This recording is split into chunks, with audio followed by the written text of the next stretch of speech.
I'm tall. Thank you, Patsy, for that beautiful introduction. I love you.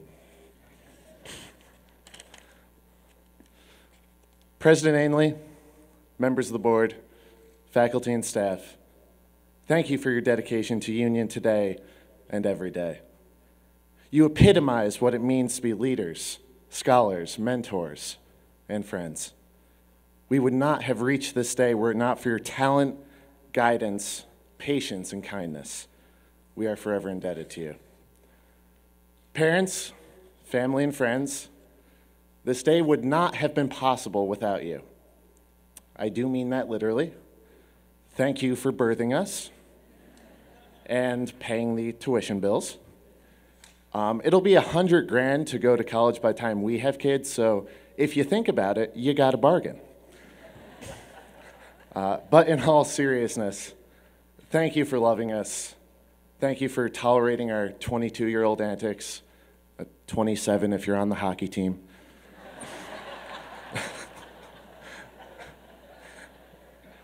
And most importantly, thank you for molding us into the people we have become. It goes without saying that we love and appreciate you more than words can express. My fellow classmates, you ready for one more speech? As we reflect on our time at Union, I think I speak for all of us when I say the feeling is bittersweet. Though we are excited for this next adventure, we can't help but feel some sadness at leaving this wonderful place.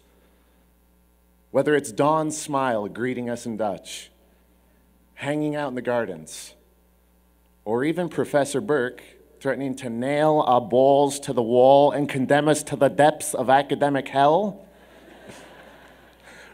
we know what we will miss. This infectious spirit of camaraderie, this indelible sense of belonging, the knowledge that we are Union. The beautiful thing about this moment is the tantalizing sense of possibility. We have spent 4 years discovering what moves and inspires us, and now we are poised to share ourselves with the world. Yet at the same time, a gnawing anxiety threatens to steal our enthusiasm. The cynics tell us that we're in for a rude awakening. And to be fair, they have a point. Not only are we entering a still fragile economy, but our generation is faced with the task of quite literally saving the planet. As an unemployed theater major with a middling GPA, I am completely unqualified to offer you any kind of advice. But I figure while I'm up here, what the hell? Anyway, I think if we can apply just a few of the lessons we've learned here, we're going to be just fine. I think the most important thing Union has taught us is how dumb we are. Now, I know that sounds crazy, but if you think about the purpose of a liberal arts education, it actually makes a lot of sense. There's a lot of old cliches about the liberal arts broadening our minds or teaching us how to think. And while there may be some truth to that, I think these notions miss the point of what it means to be educated. As much as taking a range of classes may make us more cultured, the truth is we will probably forget 90% of what we've learned in the classroom. And that's fine. Because the purpose of our education was never to memorize thousands of facts.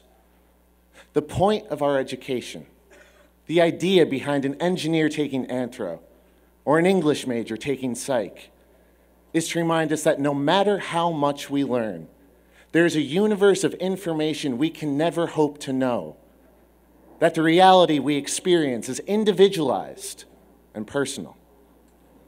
Even at this tiny college, the person sitting right next to you had a radically different college experience from your own. The liberal arts remind us that our perception of the world is filtered through the sieve of our minds, that your reality is not everyone else's.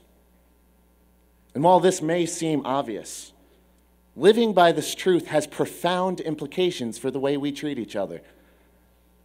We are kinder, more humble. We appreciate the beauty of our differences, even as we recognize the unifying humanity of our existence. Now, I know that these seem like lofty, ethereal platitudes, but the truth is we have already enacted them in our time at Union. The atmosphere that makes this college so wonderful comes from the application of these principles. That national championship you won because of selfless teamwork. That night you stayed in to take care of a sick friend. That day you guys showed up to my father's wake, even though you barely knew me. There's a popular narrative that our generation is selfish, apathetic, and lazy. Now, maybe I'm naive, and maybe I have no idea what I'm talking about. But I think this notion amounts to nothing more than jaded cynicism. My friends, after spending 4 years with you, I would ask those cynics to take a look at Union College, to see how smart and talented and kind and compassionate you are. I want them to see that under the laws of Minerva, we have all become one family. I want them to see that we are Union.